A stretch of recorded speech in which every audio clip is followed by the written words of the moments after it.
Magandang araw mga kaibigan. Pag-usapan natin ngayon itong post ni Congressman Isidro Ungab na kung saan nagpasalamat siya ng malaki kay Congresswoman Stella Kimbo. Okay. So, bakit siya magpasalamat? Okay, ito basahin natin itong post. Posted 4 hours ago. Sabi ng magaling na congressman, "Thank you for confirming that there are indeed blank items in the BICAM report. Next question is, kung bakit nagkaroon ng figures sa enrolled bill ang 28 blank items?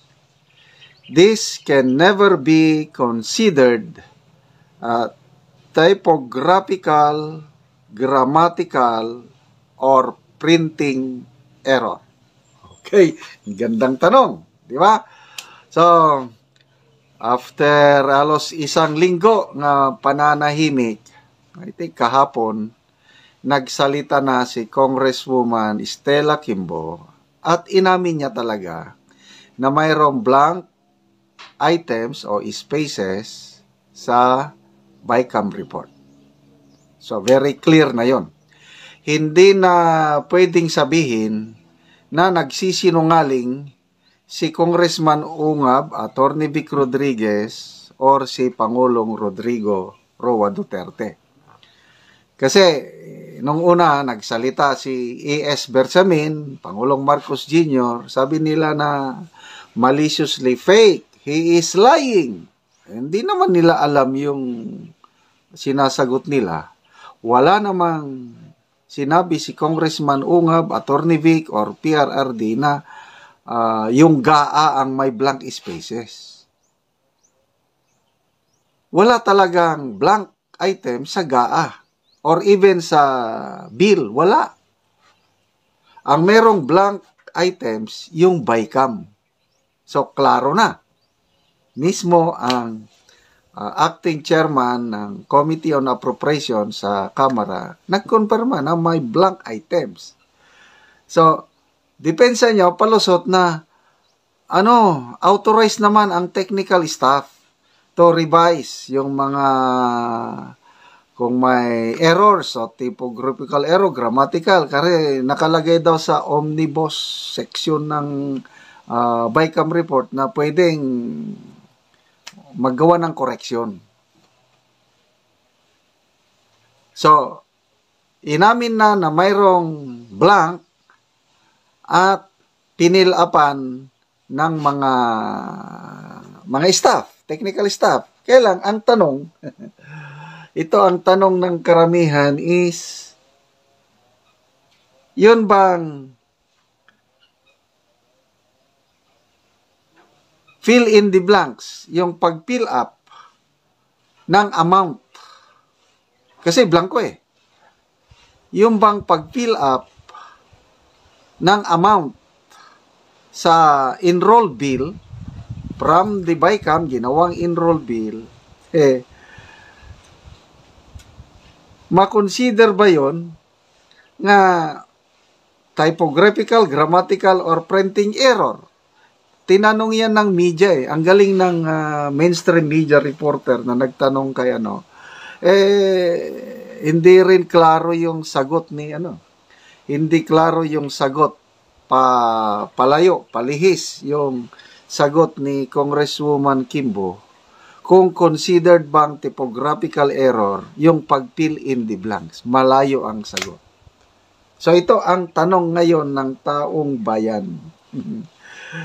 Kung bakit nagkaroon ng figures o yung amount sa enroll bill ang 28 blank items.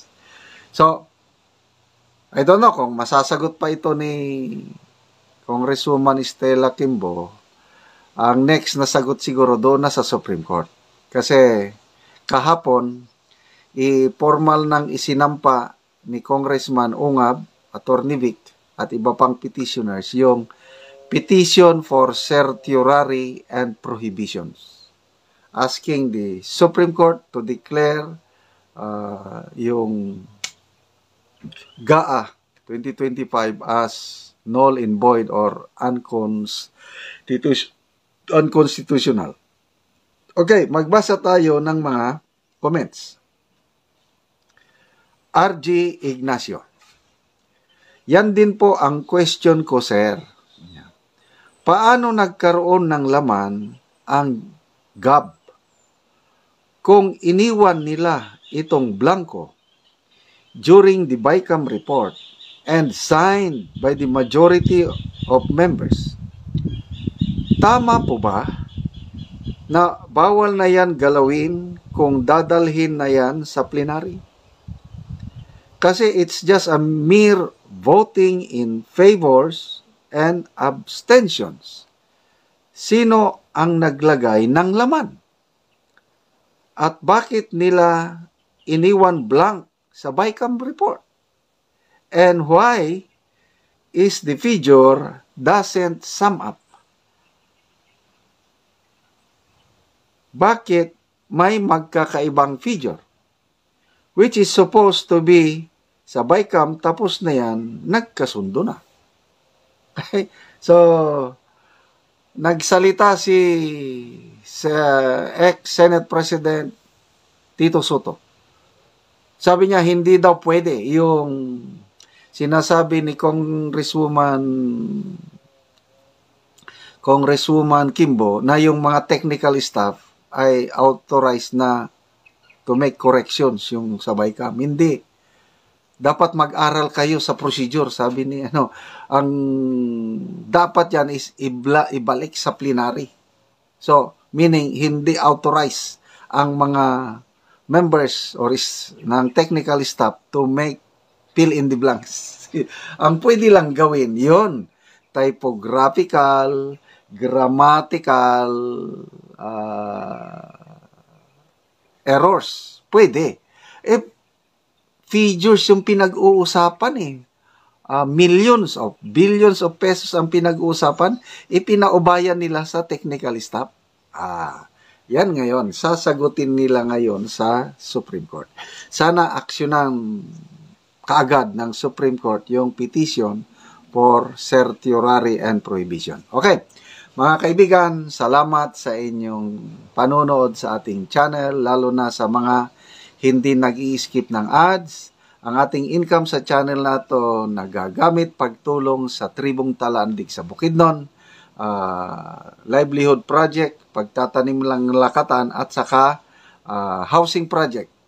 Namimigay tayo ng libreng yero at pako para ang mga sira-sirang bahay ng mga Talandig ma-repair.